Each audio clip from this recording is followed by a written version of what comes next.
All right. My name is Alan Tannenbaum. I'm managing partner of Tannenbaum, Lamola, and Kleinberg. We are construction lawyers and work primarily in the association, community association field. So we take groups through turnover, HOAs and condos, help them garner engineering and accounting studies. And for the groups that want to pursue claims, we certainly are involved in that. But the second part of our practice is in repair consulting. So for an older condominium or even a homeowners association that has a significant repair project that they're undertaking, we negotiate contracts with the engineers and consultants. We negotiate the contracts with the repair contractors. We help with best practices in undertaking those projects, and where it's necessary, we're involved in enforcing repair contracts and warranties flowing from there. I personally have been doing this work for over 4 decades. And our current market is from the Space Coast across Central Florida, Pasco and Hernando on the West Coast down to Naples. More recently, we have taken on some clients in Palm Beach County, but that's our market. But I've been dealing personally with engineers for the time I started my career when I was 24. And I've seen the entire evolution of the practice of engineering as it relates to condominium and homeowner associations. So, historically, the owners had the upper hand when it came to engineering and construction contracting. Generally, there was a indemnification clause that might be in favor of the association or the owner that was given by the contractor. There was no restrictions on liability of damages relative to anything that the engineer or the contractor did, but that market has changed. Prior to the Surfside issue, which has put the engineering firms that were involved on this project, their liability carriers are going to pay a lot of money to resolve those claims. The liability insurers in Florida are already a bit nervous about dealing with engineering firms because a lot of engineers had been sued on not only original construction projects, but also repair projects. If you think about it, it's a lot easier for an engineer or a consultant to design a brand new structure. They know every facet of the design. They figure out how it's being put together appropriately. They choose all the products and materials. And if they do a thorough job and they have the capability of doing it, probably they have fairly small exposure from liability and claims. A repair job is a totally different thing. An engineer is coming into a property, they do not have X-ray vision. They may not know at all how this particular building was built. In Florida, the idea of having as-built plans, I call it the unicorn of the construction industry, in the sense that very few instances are there as-built plans, especially for a structure that may have been built in the 70s and 80s. So they may have a set of plans, but who knows if it was built according to those plans.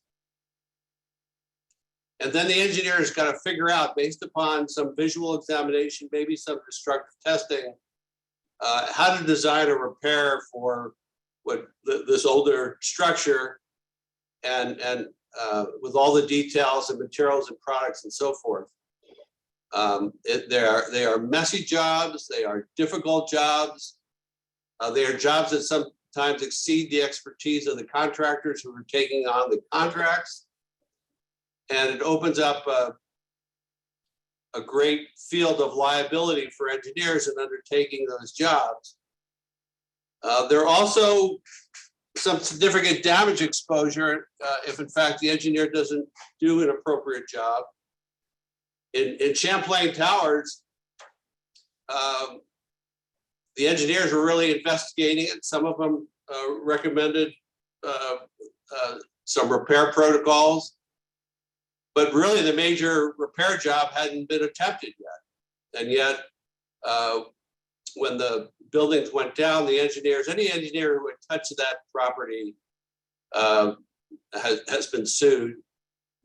And those liability insurance carriers are going to pay the freight. So they're difficult jobs. There's a great potential for liability. The damages could be very significant.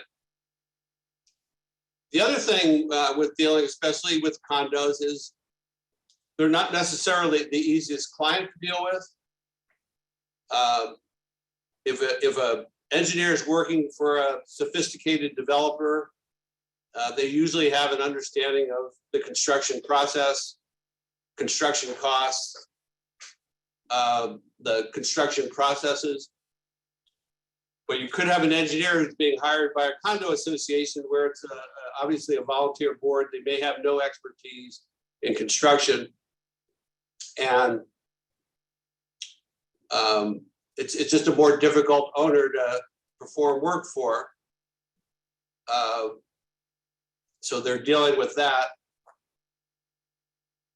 And right now, engineers are extremely busy.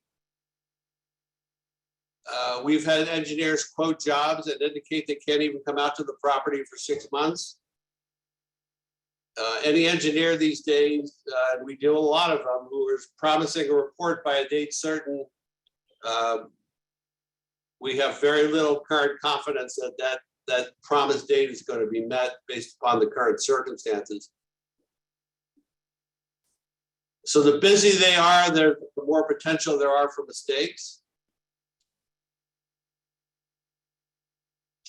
And there's been a situation where there's a number of engineering firms who have totally gotten out of the condo repair market. And this has caused a workload to increase for the engineers who have taken it on. Now, the result has been that, with what the insurers have paid on the Champlain Towers and other projects, that they have raised the premiums of engineers to an extraordinary level.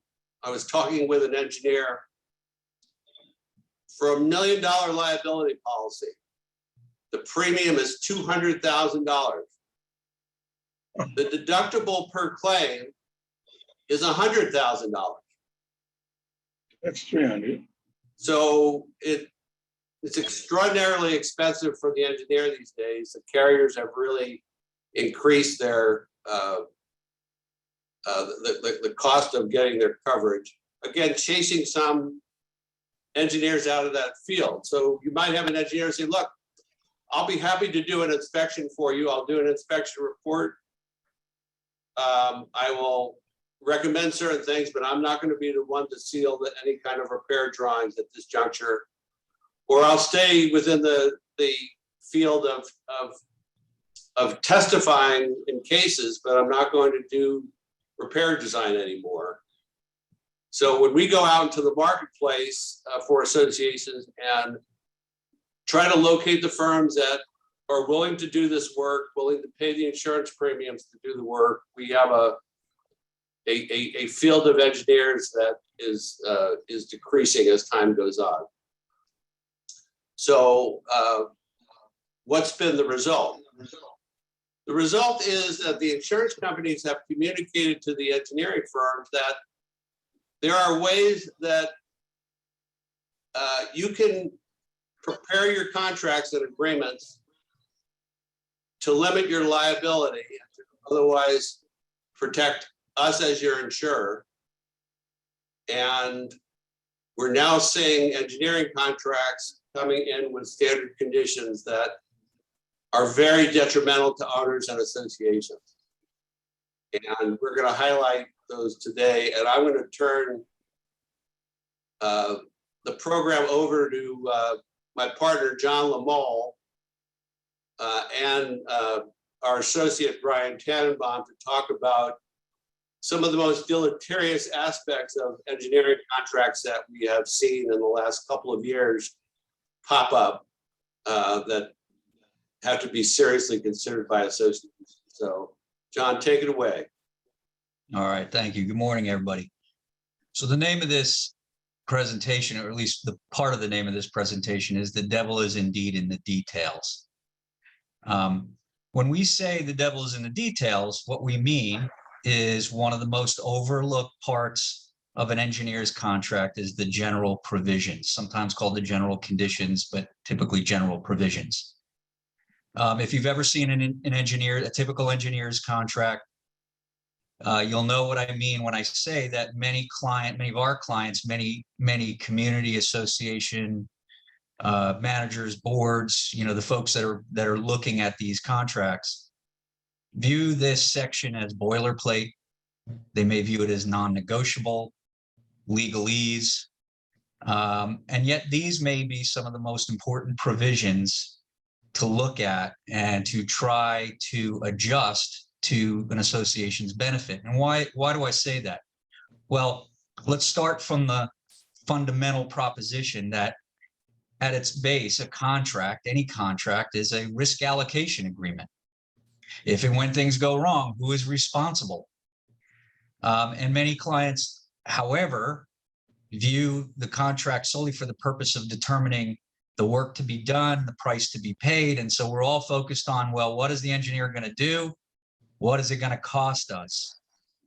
And yet, because of the intense pressures on the building engineering industry right now, engineers and their insurance carriers, and Alan touched on this, and you can bet that they're getting the assistance of some very savvy lawyers on their side, but they're paying extremely close attention to these risk allocation provisions with the goal being to transfer as much of their risk on the project to someone else. And typically that's going to be the client. How can they transfer as much risk to you when things go wrong?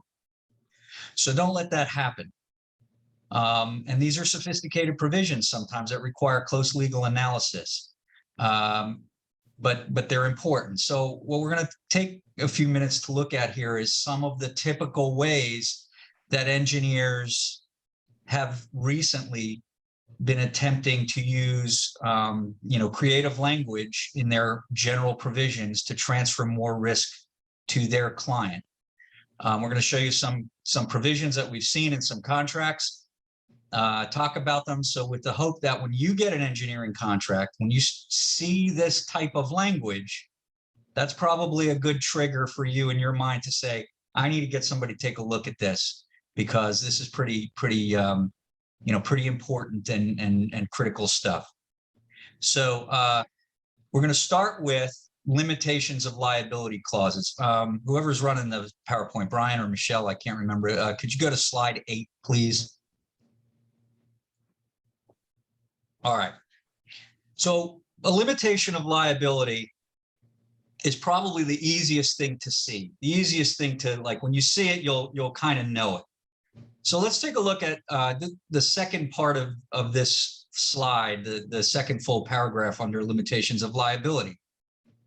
And it says, in recognition of the relative risks, rewards, and benefits of the project to both the client and consultant, the risks have been allocated such that the client agrees that, to the fullest extent permitted by law, the consultant's total liability to the client for any and all injuries, claims, losses, expenses, damages, or claim expenses arising out of this agreement from any cause or causes shall not exceed the amount of $10,000 or the amount of the consultant's fees, whichever is greater. I'm going to stop there. So a typical engineer is covered by insurance. And and that insurance policy may have coverage of $1 million or $2 million. And yet in this provision, you have a very broad limitation of liability, which essentially says that if you've got a claim against that engineer, the total amount that you can recover is $10,000 or whatever you paid the engineer. So let's, you pay the engineer $40,000. The limitation of the engineer's liability is $40,000. Now, I can tell you from experience that when things go wrong, especially on a big project, the liability is very rarely 10 or 20 or 30 or $40,000. We're talking typically, hundreds of thousands of dollars, maybe millions of dollars. And so if you've got a claim, if you've got, damage that is caused because of an engineer's faulty design work, and you sign a contract with this limitation of liability, there's a pretty good chance that you're going to be out of luck on anything over and above what that limitation of liability amount is. So this is a pretty easy thing to spot. So if you see anything like this in a contract, this is where that your antennas should go up, and you need to be looking at it and saying, no, we can't be limited in this fashion. John, let me break in for a second. Sure. Some of the engineers on the cover page, when you get their proposal, they let you know that there is a limitation of liability. So they highlight it. The particular provision that you're seeing here is on some pages that are usually attached to the contract or in maybe the last few pages of it. And when they hand you the agreement, they're not saying, oh, by the way, even though I'm giving you this certificate of insurance that's for $1 million, if you ever bring a claim against me, all my insurance company is going to do is write you a letter and say, here's $32,000 because that's the limit of liability. We're done. So I at least respect some of the engineers who right up front tell a manager or an association, look, this is my maximum exposure, but there's also engineers who kind of hide it in the back pages and don't let you know that that's what they're handing you. Go ahead, John. I'm sorry. Yeah, and that's the natural reaction when you get that contract and you see the provision that says that the engineer's got an insurance policy of $1 million or $2 million liability coverage, and they're going to make the association the additional insured on that policy, and that sounds all great. Like, a lot of people get kind of lured into thinking that, well, this is perfect. I've got there's plenty of coverage here if something goes wrong and the engineer makes a mistake. But buried, we've seen it time and time again, buried in that the fine print, as they used to say, are clauses such as these, which totally undo what you think you may have. So it's very important that you pay close attention to those things. I want to touch on one other thing in regards to limitations of liability. When things go wrong and there's an engineering claim, a claim for a design problem, a design defect, it is very typical to make a claim if you wind up in litigation against both the the engineering firm. But don't forget that plans are designed, signed, and sealed typically by an individual engineer, professional engineer. And normally they have responsibility. They have certain, they have duties, professional duties and professional standards of care.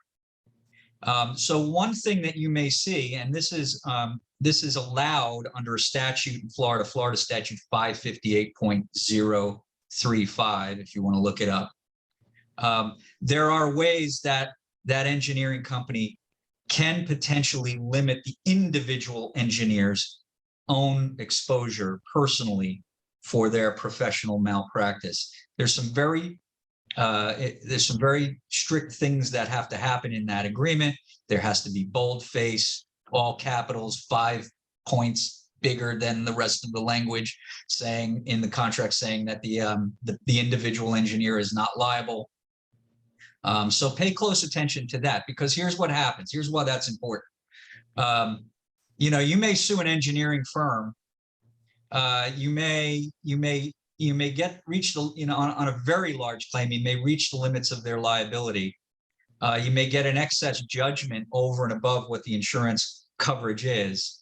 And you may never be able to collect against that engineering firm, because typically engineering firms may not have capital. They may not have property. They may not have, buildings that they own. They may not have large bank accounts that you can go after.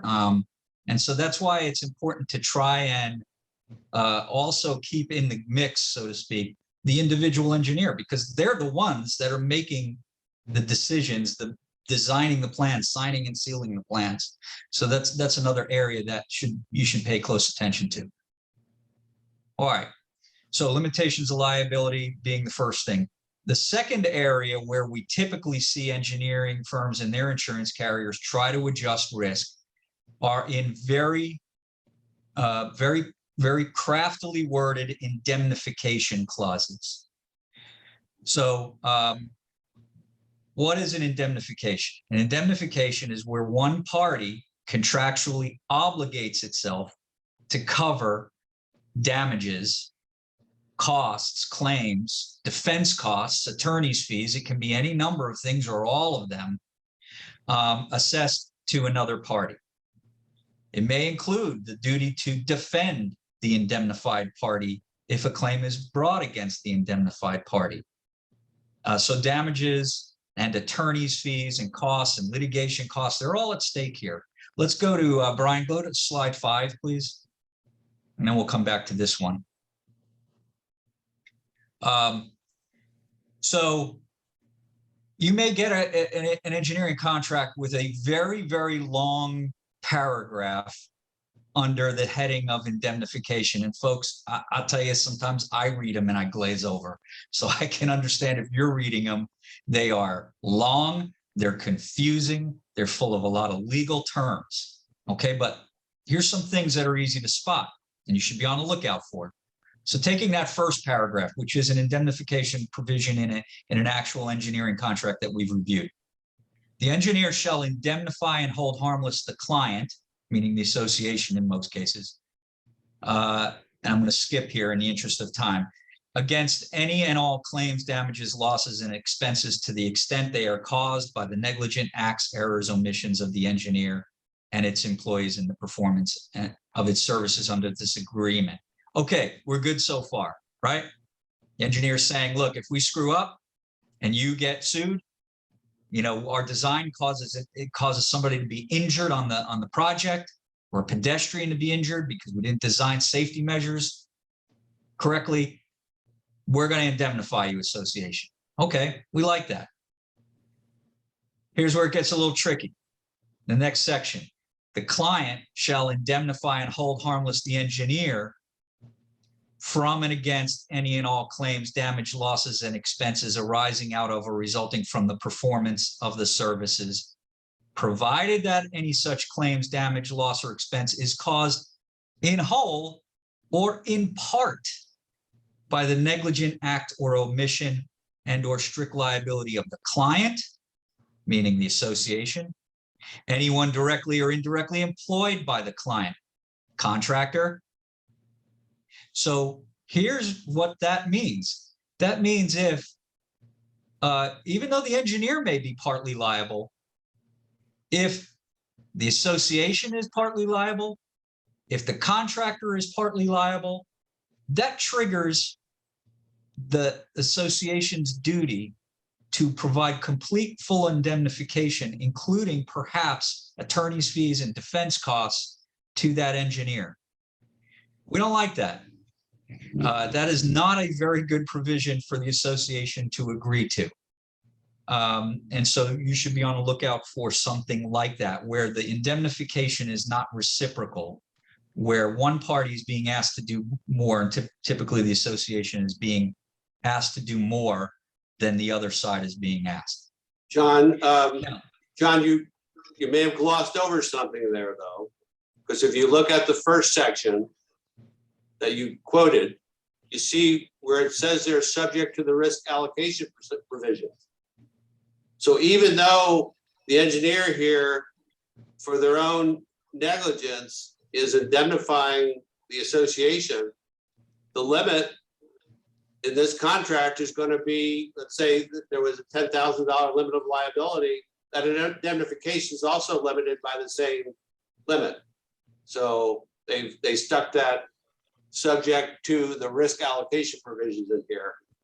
So Right. Even on the engineer's indemnification, it's limited. And the fact of the matter is that under Florida law, there's, we have, not to get too technical here, a lot of times these types of provisions aren't necessarily necessary, because we have something in Florida negligence law that's called comparative negligence.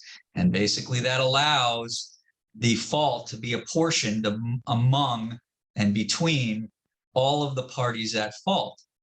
And sometimes what you see in these indemnification provisions is an effort to contractually change that. And a lot of times these indemnification provisions create a situation where we go back to something that used to be in Florida law, which is no longer in Florida law and has been pretty much overruled and statutorily gotten rid of in most states, something called contributory negligence. Contributory negligence used to be a defense that if the party suing was at fault in any way, in any proportion, by any percentage, that was a complete defense to to the person being sued. So you'll see that a lot of these indemnification clauses are trying to change what's already the law in Florida in comparative negligence, in regards to comparative negligence, and create something that looks a lot like the old contributory negligence defense, which has been overruled and changed as violating public policy, at least in this state and plenty others. Let's look at the second clause on this slide. For third-party claims to the full extent permitted by law, the client, again, that's the association, hereby agrees to indemnify, hold harmless, and defend. So it puts the association in the position of being an insurer with a duty to defend the engineer from and against all third-party claims, including bodily injury, property damage, products liability, demands, damage, losses, causes of actions, so on and so forth, caused or alleged to have been caused by anything other than the negligent performance of the engineer of services under this agreement related to the project. So you may find yourself in a situation under this clause where somebody gets injured, that person sues the engineer, the owner, the association, the contractor. Basically, you know how it goes. You've heard this before. They sue everybody. And if the engineer raises the defense that it wasn't we didn't cause this, we're not at fault here, even if that may be contested, arguably this provision creates the possibility that the association may have to provide defense costs for that engineer. That can be very expensive. I don't think you need to, I don't need to remind you that lawyers are, can be very expensive, especially in litigation. So these are very, very dangerous provisions. And when you see in the fine print of an engineer's contract, anything having to do with indemnification, you should be consulting a lawyer, because they're difficult to understand. And there are a lot of legal implications to these clauses that, that you should be getting some legal assistance on. Brian, can you go to, what slide is this? This is 5 or 8? Yeah. Which one is this, Brian? This is 5. Okay, can you go to 8? Yeah, thanks. All right. Here's another indemnification provision. Client shall indemnify defendant, hold harmless the consultant from and against any and all claims, damages, losses. Provide, and I'm in the interest of time again, I'm skipping a little bit. Provided that any such claim, damage, loss, or expense is caused in whole or in part by the negligent act or omission of the client, or anyone directly or indirectly employed by the client. So again, this is another situation where the engineer is attempting to provide some insurance against having to fund and potentially pay damages relating to claims brought against it where there may be somebody else partially at fault for this claim. So again, a worker sues the engineer, a passerby sues the engineer, the contractor, the association. You can bet that the engineer is going to raise this claim and say, well, to the extent that any of this loss is the fault of any of these other parties, then our defense costs are covered. Our damages are, any damages assessed against us may be covered. And again, these not only are these difficult provisions, a lot of times they're ambiguous when we actually go to apply them, in litigation, and a court, a judge has to make a decision as to what this means. So again, you see these are important provisions to be on the lookout for, and get some advice before you agree to them. Let me add two, John, let me add two on the insurance side. So these indemnification provisions like this have been in standard owner general contractor contracts for decades. And the insurance companies who insure contractors know that contractors are indemnifying. The policies, their insurance policies have been written to cover this indemnification exposure for a contractor. These are new clauses that engineers have started to embed in their contracts, and your liability policies have not adjusted yet to meet this indemnification exposure. So I would definitely recommend every association that's getting into a contract with an engineer, take the engineering contract. Before you sign it, go to your insurance agent and say, look, here's the indemnification provision of this contract. If the engineer takes advantage of this, is this covered under our association's liability policy? Will the insured utilize its insurance money to pay this indemnification exposure? If they say no, the next question is to your agent, can we buy that coverage? Can we buy a rider that will protect us from this indemnification exposure? The real bind is when the carrier comes back and says, we won't do it. We will not cover this exposure. And then you're putting association assessment money at risk to back up this indemnification exposure. So it is a real problem. Go ahead, John, I'm sorry. All right, so we're gonna move along here a little quicker because we want to give some time for questions and answer. But another thing to be on the lookout for is something called a waiver of consequential damages. What are consequential damages under an engineering contract? Consequential damages under an engineering contract are, and it may say in the provision, things like loss of profit, loss of business revenue, rental expenses, storage costs, things like that. But also consequential damages in the area of insurance coverage is a very, very specific term. And I will tell you that most professional or commercial general liability policies don't necessarily provide insurance for the defective work done by the contractor, defective design done by the engineer. In other words, it doesn't cover having to redo the work. But what those policies typically cover is if that defective work causes bodily injury, property, and other damage to other property at the association. So take a very simple example. You've got a new roof being put on, and for a variety of reasons, the roof design and installation is defective. Well, insurance isn't going to cover those folks to redo the roof. But if that defective design and installation causes water leakage, causes moisture intrusion, causes damage to the substructure, causes damage to framing, causes damage to interior units. All of that is consequential damages. And that's how insurance companies define it. And so while you may be looking at a waiver of consequential damages provision, and it says, as in the AIA contract, it says to include but not be limited to, and it has all of these things about lost revenue, lost profits, storage costs, rental things, and you say, okay, well, that, we can agree to that. That provision can also be construed as providing a defense to an insurance carrier who's insuring that engineer or that contractor for that matter, as a basis for saying that we don't have to cover consequential damages either because you waived it.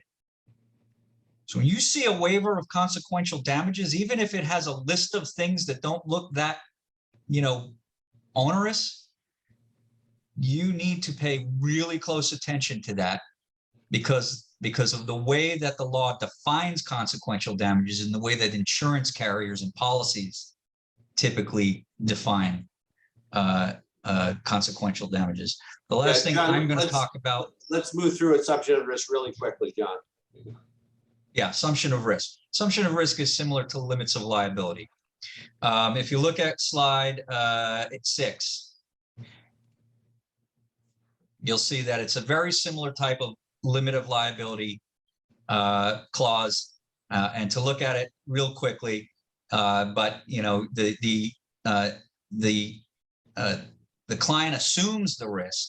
Now, this is not necessarily limited. It's worded a little bit differently, but basically here, the client assumes the risk. The association assumes the risk of any damages in excess of $10,000 or the amount of the fee that was paid to the engineer. So that's it's kind of a limit of liability, but said a different way. So it may not say limit of liability. It may say assumption of risk, or it may say here risk allocation, which sounds pretty benign.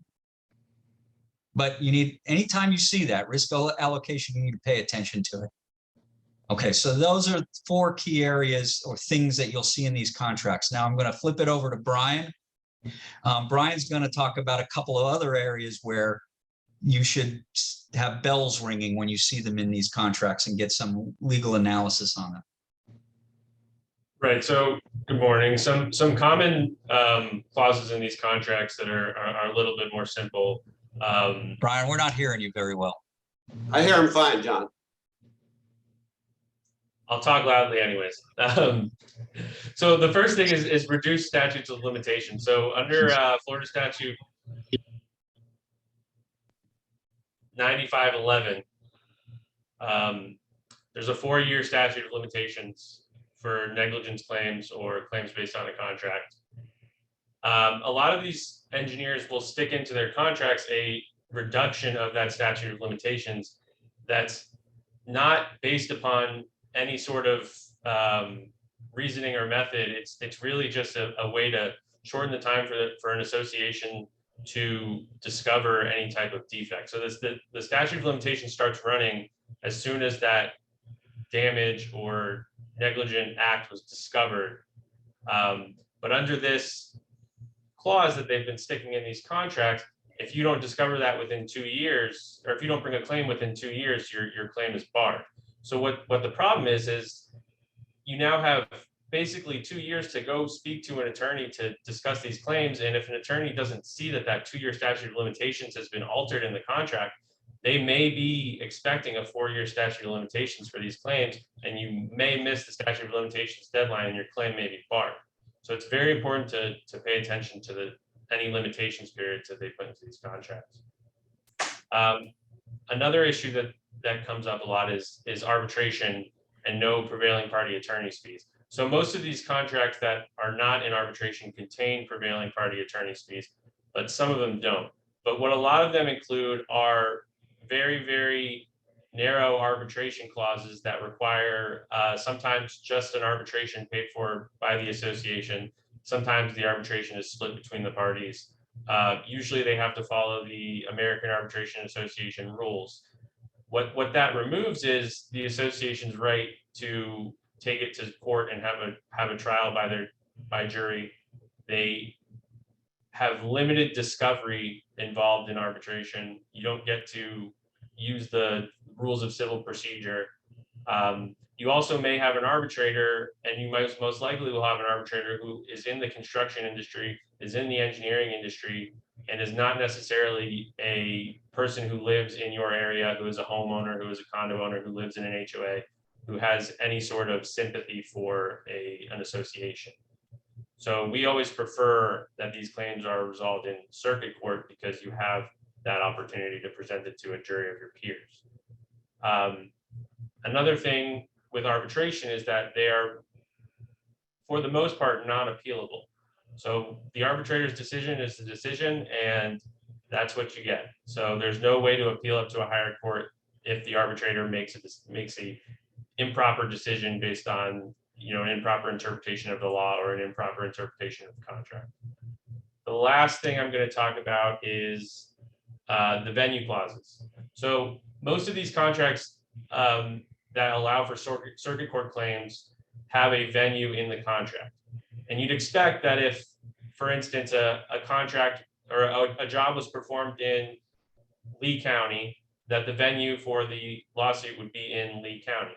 But a lot of these contracts insert, either on purpose or inadvertently, have venue clauses that are in different counties in Florida. So you may have an engineer that's based in Lee County, a condo association in Lee County, the work was done in Lee County, all contractors were in Lee County, but the contract calls for venue in Charlotte County or Pinellas County or Marion County or any other county. So it's important to make sure that you have a venue that makes sense under the terms of the contract. It's also important because you may have a contract with an engineer and a contract with a contractor that call for different venues. And what this doesn't allow is for you to bring those claims together, and you will be required, as same in arbitration, you'll be required to bring your claims separately against the contractor and the engineer, and it will increase those litigation costs. I think that's all I have for now. Okay, again, these are clauses that could come back to bite you, and there's so many now embedded that it's good to have them reviewed. One of the challenges with the engineering contracts is also in the phasing of the work.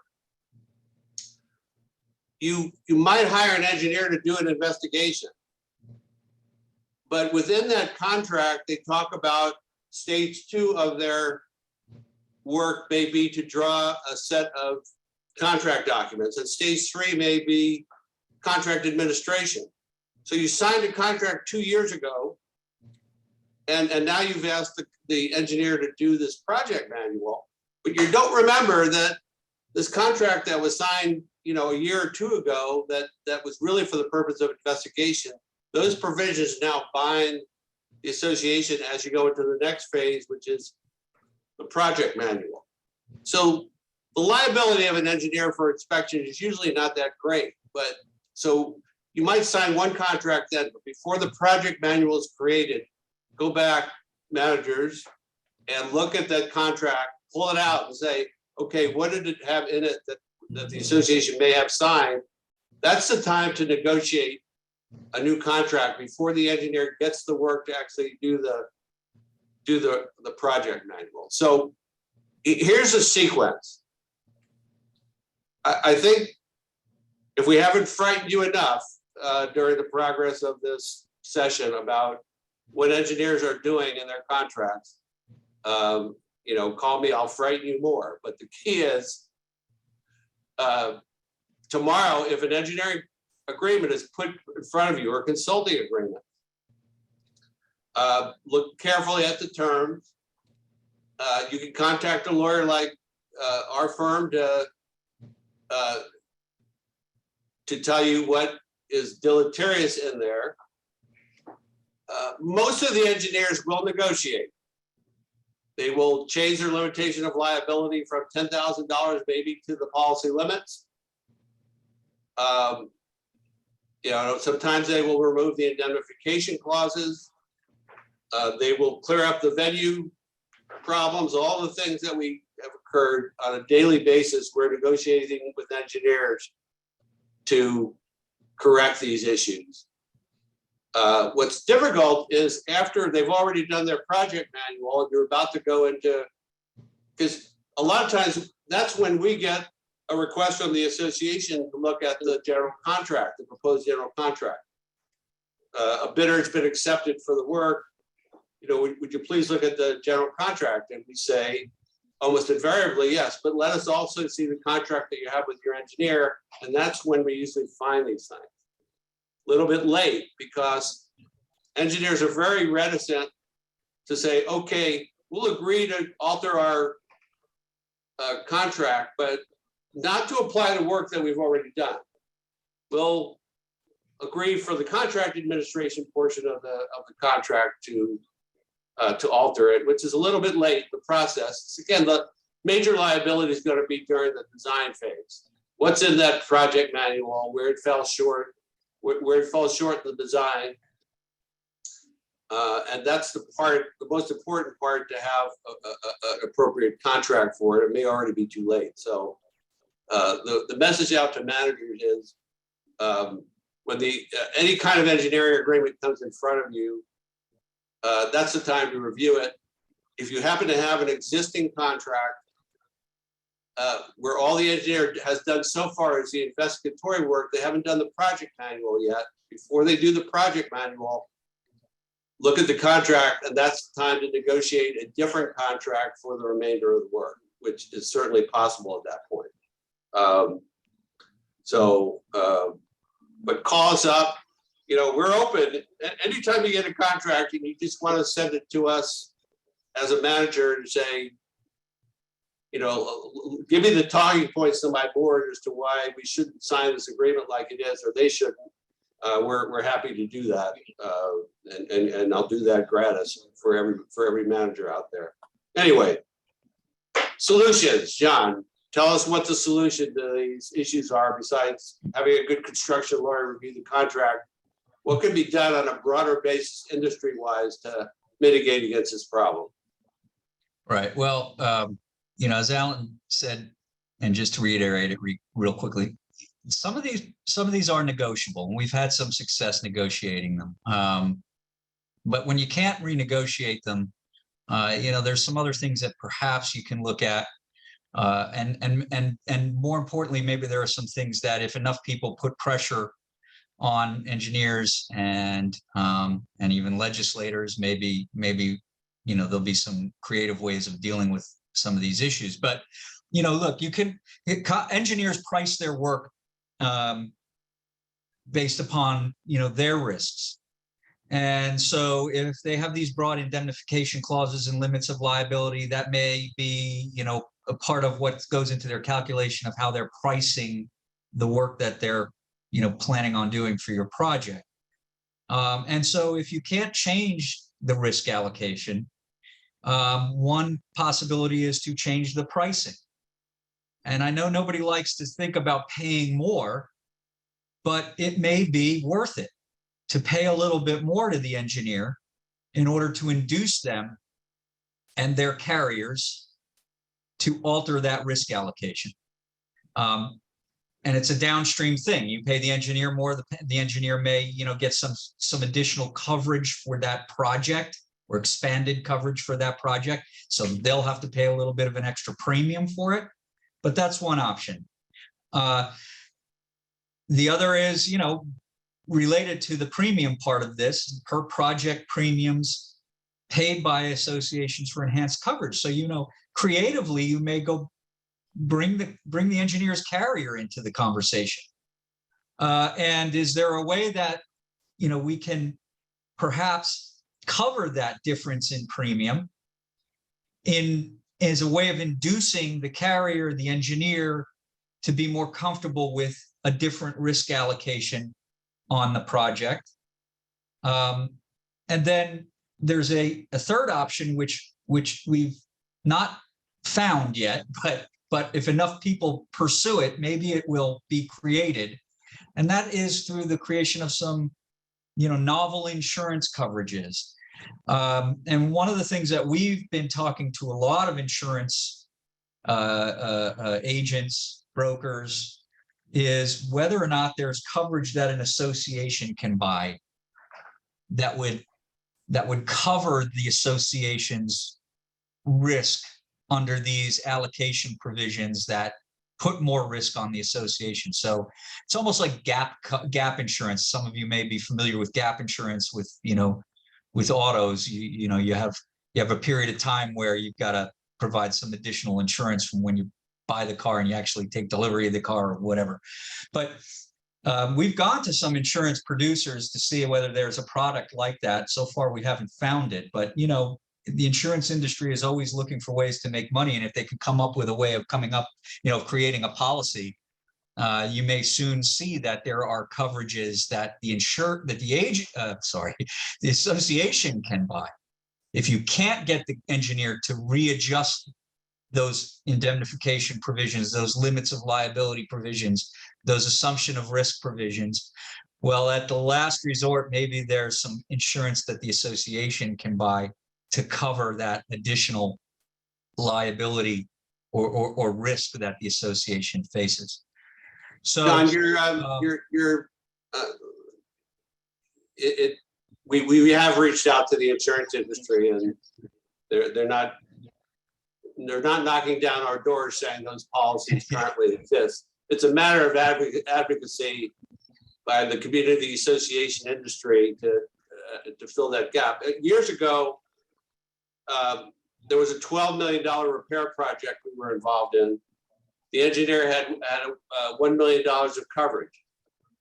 And we went to the engineer's insurance company and said, look, we don't think $1 million is sufficient.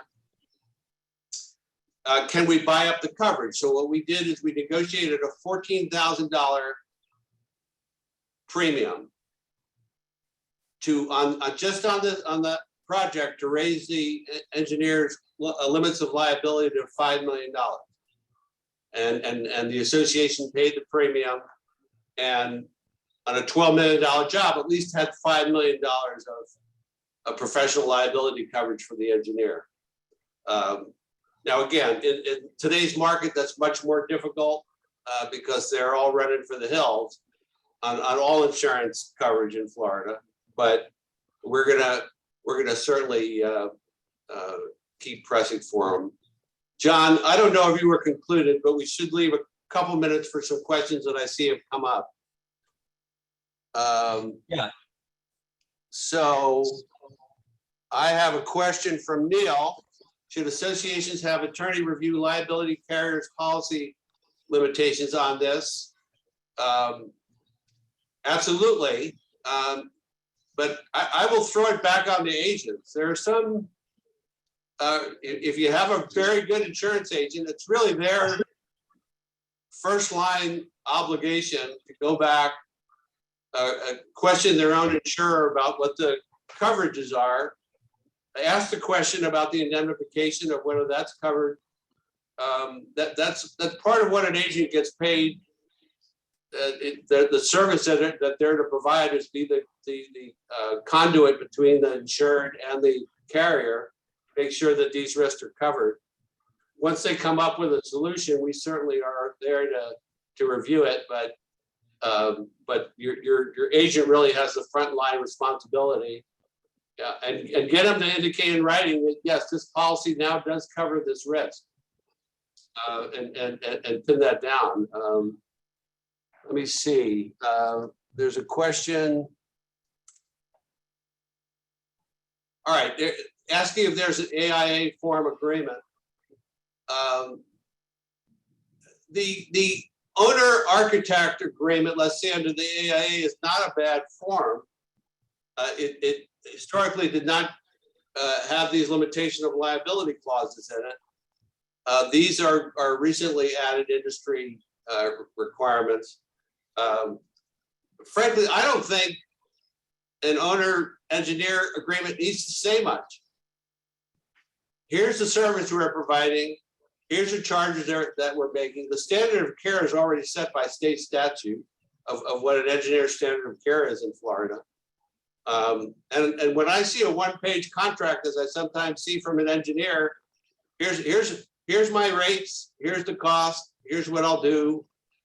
And here's my insurance, and you get you're named insured under their policy. It doesn't need a lot of language because their professional liability is already set by state statute and regulation. So it doesn't have to be a dramatically long contract, but they have made them so. If any of the folks who've been around a long time remember, we didn't have any lengthy owner-engineer contracts. They were pretty basic 1 or 2 page documents, maybe with a price sheet attached. So only the engineers have made them complicated. Let me see if there's anything else. I don't think there's no new legislation on inspections. I just asked that. Unfortunately, the legislature was involved in other things this session. Didn't tackle insurance, didn't tackle the inspection situation statewide on older buildings, and certainly, of course, didn't cover any of the insurance issues that we have. Nothing on reserves, nothing passed. All the lawyers who are going to do the legal update this next year saying, what are we going to talk about for 2 hours? Because the legislature didn't do anything. So that's not going to happen. All right, well, we've hit noon. Alan, there's one more question from Alessandra. It's if the declarant is handling the project, should the HOA still seek additional protection? So if the developer is handling a project, that's the way I read it. You better make sure that the developer is bringing insured people to the site. So it certainly should be a question that's asked. But Alexander, there's probably much more to that question. So it's something we're going to handle today. Well, we would also probably have, who's the contract with the engineer between? Is it between the developer and the engineer, or is the developer making the contract between the association and the engineer? Yeah. So, that would definitely come into play. Yeah, send us more information on that, Alexander. So we will make this recording available. So if you want to send us along to anybody, it'll be available probably in about a week on our website. And again, we're always happy to sit down with a group for an hour gratis. If you have a project coming up, you have questions about engineering contracts, we offer a free hour consultation. So take advantage of it. If you're a manager, want us to talk to your board, we'll do that. And just let us know, contact Michelle, and we will get the certificates out for the managers who attended today. And I hope you found it valuable, and we will see you next month with hopefully another topic of interest for you. Thank you, everybody. Thank you.